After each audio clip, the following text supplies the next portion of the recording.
हम सभी हिंदुओं का कैलेंडर अलग क्यों होता है? एक बार सोच के देखो, अगर आप पंजाबी या तमिल हो तो आपका न्यू ईयर बैसाखी या पुतांदू के रूप में 14 अप्रैल को होगा। ये और वहीं अगर आप तेलुगु या मलयालम हो तो आपका न्यू ईयर हर साल अलग डेट को होगा, जो मार्च और अप्रैल के बीच में कभी भी पड़ सकता है। कुछ नॉर्थ इंडियंस दिवाली को अपना न्यू ईयर मनाते हैं। एक ही देश में इतनी विविधताएं क्यों?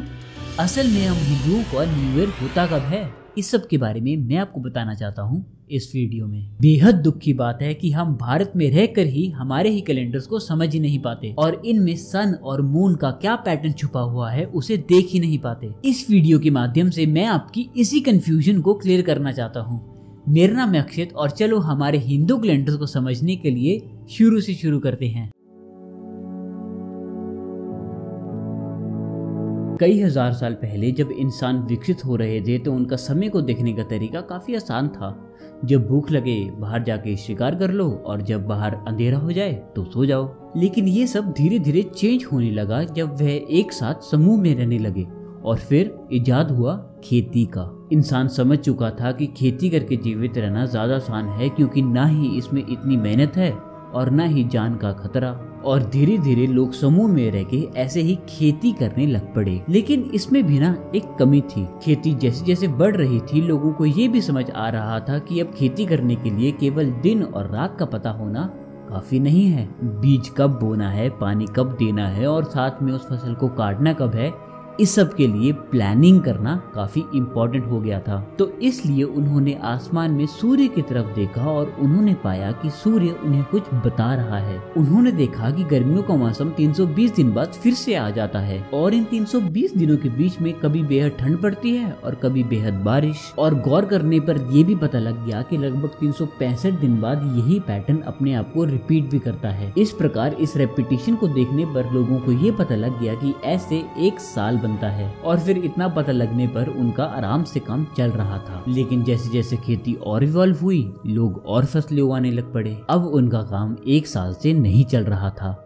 उन्हें टाइम मेजर करने के लिए एक साल से छोटी यूनिट की जरूरत पड़ रही थी। तो उन्होंने रात के चंद्रमा को देखा। उसे देखकर उन्होंने ये पाया कि चंद्रमा भी अपने एक सेट पैटर्न में चलता है। शुरुआत में वह बिल्कुल नहीं दिखता, फिर धीरे धीरे दिखने लग जाता है और 15th डे पे पूरा दिख जाता है और फिर धीरे धीरे फिर से छुपने लग जाता है। और चंद्रमा का यही पैटर्न 365 दिनों में लगभग 12 बार अपने आप को रिपीट करता है। और ऐसे साल भी डेवलप हो गए थे और महीने भी। लोगों को ये पता लग गया था कि कब कौन सा बीज बोना है और कब उसकी हार्वेस्टिंग करनी है। अब यहाँ तक सब कुछ ठीक चल रहा था। दुनिया के अलग अलग कोनों में लगभग इसी तरीके से समय को देखा और नोट किया जाने लगा। लेकिन यहाँ पर भी ना एक प्रॉब्लम होने लगी।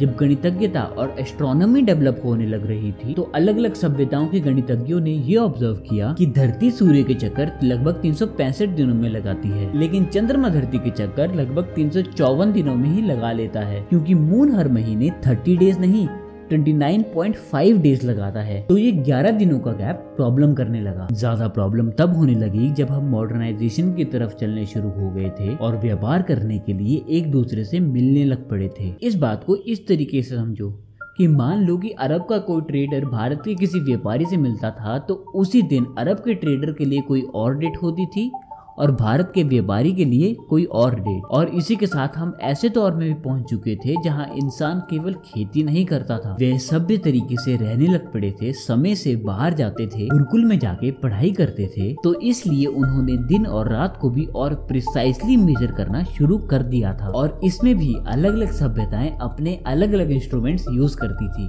जहाँ भारत के कुछ क्षेत्रों में सनडायल की मदद से दिन में सूर्य की मूवमेंट का पता लगाया जाता था, वहीं चाइना के कुछ क्षेत्रों में अगरबत्ती और कैंडल्स का इस्तेमाल किया जाता था। कैंडल से टाइम कैसे देखा जाता था? हर कैंडल के बगल में मार्किंग्स होती थी। तो जैसे जैसे कैंडल बर्न होती थी ये मेजर किया जाता था कि कितना टाइम पास हो गया है। वहीं भारत में कुछ और तरीके की क्लॉक्स भी डेवलप हो चुकी थी जो रात को या फिर जिस दिन सूर्य नहीं है उस दिन काम आती थी।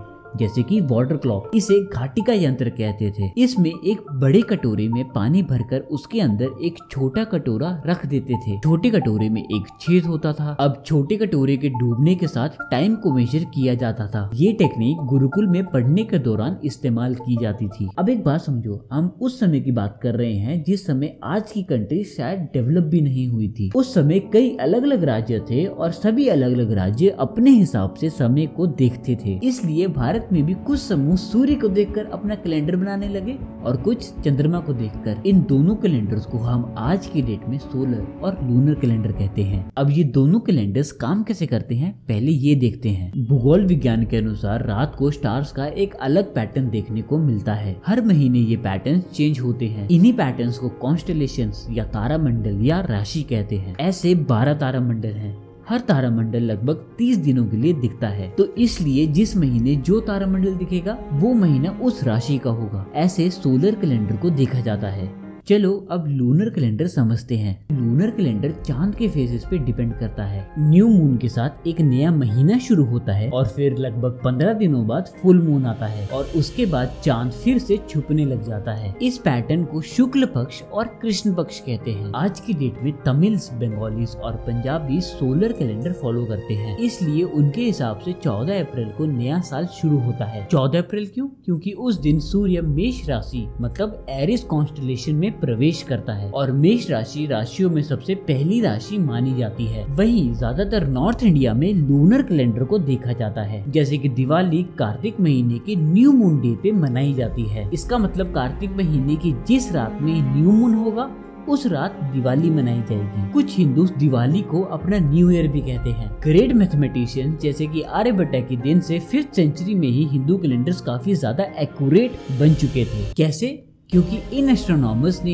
ये रियलाइज कर लिया था कि एक्यूरेटली टाइम मेजर करने के लिए हमें दोनों सन और मून की मूवमेंट पढ़ना जरूरी है। क्योंकि आर्यभट्ट ने अपनी कैलकुलेशन से ये भी पता लगा लिया था कि धरती सूर्य के चक्कर 365 दिनों में नहीं बल्कि अप्रोक्सीमेटली 365 दिनों में लगाती है और इसीलिए उन मैथमेटिशियंस ने इजाद किया लूनी सोलर कैलेंडर्स का और उसी के एडवांस वर्जन को हम आज विक्रम संवत के नाम से जानते हैं। इसमें कुछ त्योहार सन के ऊपर डिपेंड होते हैं और कुछ मून के ऊपर। जैसे दिवाली का त्योहार मून के न्यू मून पर डिपेंड करता है, वहीं पोंगल और मकर संक्रांति सन की पोजीशन फॉलो करता है। मकर संक्रांति उस दिन मनाई जाती है जिस दिन सूर्य मकर राशि यानी कैप्रिकॉर्न कॉन्स्टेलेशन में एंटर करता है। लेकिन पता है, हम जो आज ग्रिगोरियन कैलेंडर यूज करते हैं ना, वो केवल सन की मूवमेंट पे डिपेंड करता है। क्यों?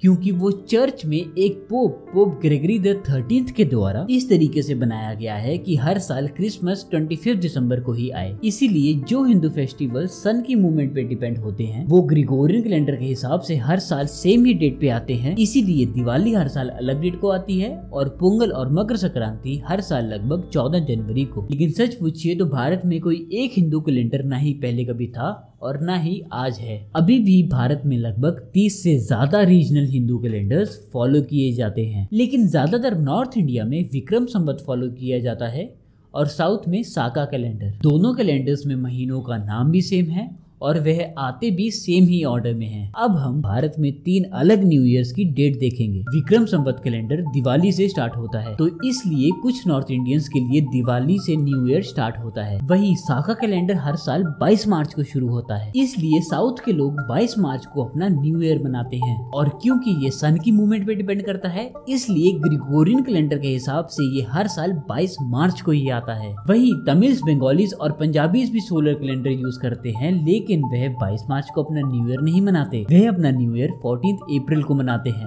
क्यों? क्योंकि इस दिन सूर्य मेष राशि मतलब एरिस कॉन्स्टेलेशन में प्रवेश करता है और तमिल्स का पुट्ठांडु, बंगालीज का पोइला बोईशाख और पंजाबी बैसाखी के नाम से इस दिन अपना न्यू ईयर मनाते हैं। अब तेलुगुस, मराठीज और कन्नडिगास अपना न्यू ईयर उगाड़ी और गुड़ी पर्व दोनों सन और मून की मूवमेंट को देखकर डिसाइड करते हैं। कैसे? वे भी 22 मार्च को अपना स्टार्टिंग पॉइंट रखते हैं और फिर देखते हैं कि अगले न्यू मून की रात कब आ रही है। उस न्यू मून की अगली सुबह को न्यू ईयर मनाया जाता है। अब इन सभी हिंदू कैलेंडर्स को समझने के बाद आप ये सोच रहे होंगे कि अक्षित भैया, इन सभी हिंदू कैलेंडर्स में से सबसे अच्छा कैलेंडर कौन सा है? वेल सभी, क्योंकि सभी कैलेंडर्स अपने हिसाब से एक्यूरेट हैं और अपना पर्पस सर्व करते हैं। मुझे आश्चर्यजनक बात तो ये लगती है कि आज 2024 में भी हम सब मिलकर ये डिसाइड नहीं कर सकते कि आज डेट कौन सी है। आई होप आपको हमारे ये हिंदू कैलेंडर्स की बेसिक इन्फॉर्मेशन मिल गई होगी। बाकी आप कहाँ से हो और कौन से दिन अपना न्यू ईयर मनाते हो वो नीचे कमेंट सेक्शन में जरूर बताना। हमारी ये वीडियो हमारी ट्रेडिशनल वीडियो से थोड़ी सी अलग थी। अगर आपको ऐसी एनालिटिकल वीडियोस भी पसंद आ रही हैं तो नीचे कमेंट सेक्शन में जरूर बता देना। लोहड़ी, मकर संक्रांति और पोंगल की आपको हार्दिक शुभकामनाएं। बाकी मेरा नाम है अक्षित, मैं आपको मिलता हूँ अगली वीडियो में। तब तक के लिए देखते रहिए स्टोरीज विद अक्षित।